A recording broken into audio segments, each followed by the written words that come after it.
Rodryigo needs to leave Real Madrid. Brilliant Brazilian deserves to be the main man at another club. As Vinicius Jr. and Kylian Mbappé take center stage, the talented winger would be a star player for most teams, but he's stuck out of position for Carlo Ancelotti's title-chasing side. Jude Bellingham was the first to say what most people might not have known. In terms of raw talent, Rodryigo is the best player in Real Madrid's ranks. Not Vinicius Jr. Ballon d'Or snub and all.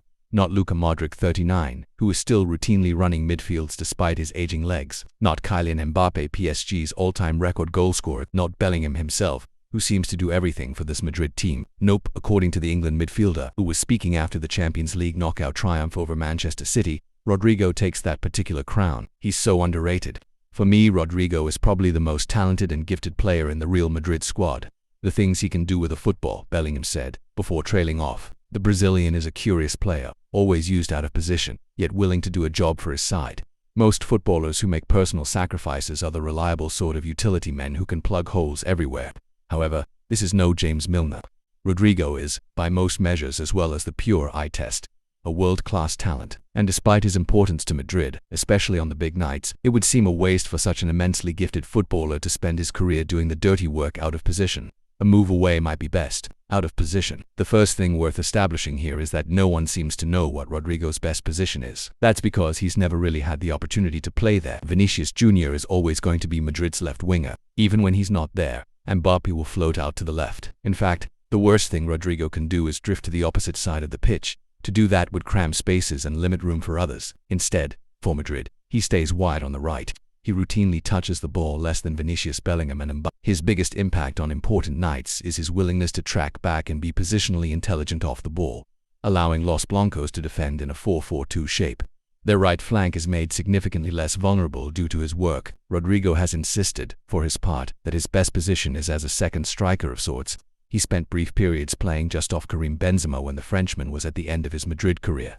Rodryigo told GOAL then that such a position is where he can bring the most to the team. With the 4-2-3-1, behind Benzema is the position that I like the most, and everyone knows this. I always talk about it with the coach. Of course, I can play in all positions, but that's where I feel more comfortable when it comes to playing, he said. He has seldom been afforded that opportunity since Dorival Jr. has used him as a no 9 for Brazil, before pushing him out to a similar right-wing spot he regularly occupies for Madrid. A Vinicius-centric Rodryigo attacking trio may yet be deadly at the 2026 World Cup, but that too would force Rodryigo to operate outside of his best position, showing up when it matters most. This is all such a waste, not least because of Rodryigo's quality when he has the ball. So far this season his numbers make for positive reading. He has scored 10 and assisted 8 across La Liga and the Champions League this term, averaging 0.67 goals and assists per 90 minutes. He finished last season with 18 goals and 8 assists in all competitions. There are a lot of things to like when watching this Madrid team. There are Vinicius's tricks, steepovers and cuts. There are Mbappe's changes of direction and darts in behind. There is Bellingham's twists, turns and passing range. Rodryigo, too, adds value. He is a nifty dribbler, the ball always glued to his feet. Like any classic winger, he can go left or right, and has a final product about him when he gets into his spot. He is also an underrated finisher who has consistently shown up in big moments. His brace carried Los Blancos past Chelsea in the 2023 Champions League knockouts. He was immense against Bayern Munich in the 2024 Champions League semi-final. He grabbed an assist against Man City in last week's knockout tie. Ancelotti has highlighted a number of games in which Rodryigo has made the difference for Los Blancos. He really should be regarded as a key player, underappreciated and underused. But for this team, he somehow remains underappreciated. Ancelotti has something of a tactical conundrum on his hands at Madrid. Getting Vinicius, Mbappé, Rodryigo and Bellingham into the same team is often difficult.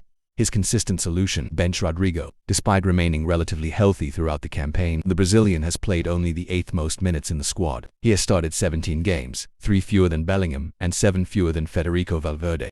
It is not an uncommon sight to see him staring from the bench, while the bigger names strut their stuff on the pitch. He's the one who sacrifices the most.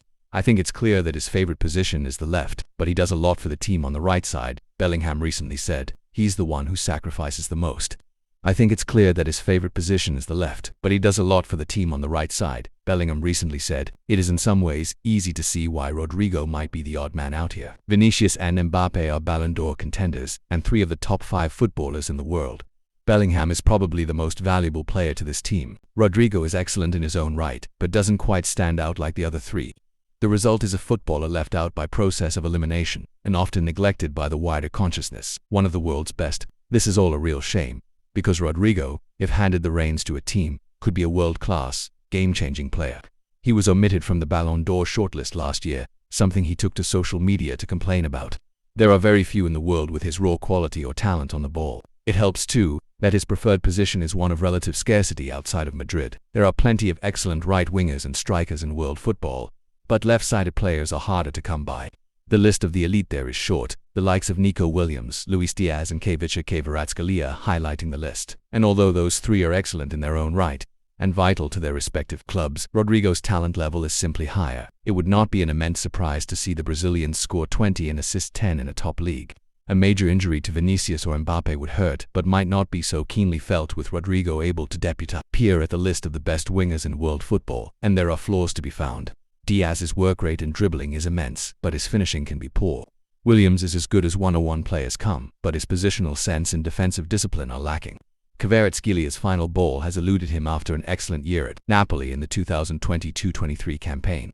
Rodrigo offers all of those things. Where could he go? Negotiating this all is rather difficult. Rodrigo penned an extension in November 2023 that will keep him at the club until 2028. All La Liga contracts are required to include release clauses. Rodrigo's, and this is not a typo, is €1 billion. The only way for Rodrigo to leave is to force a move, and he would likely have plenty of suitors. There is a prevailing sense here that he could walk into any top side in Europe, likely as a left winger. Barcelona, of course, are off limits, but Bayern Munich, Liverpool and Arsenal in particular, could all do with help off the left. It is tough to imagine a situation in which Man City would say no either, and perhaps it would be the best solution for him.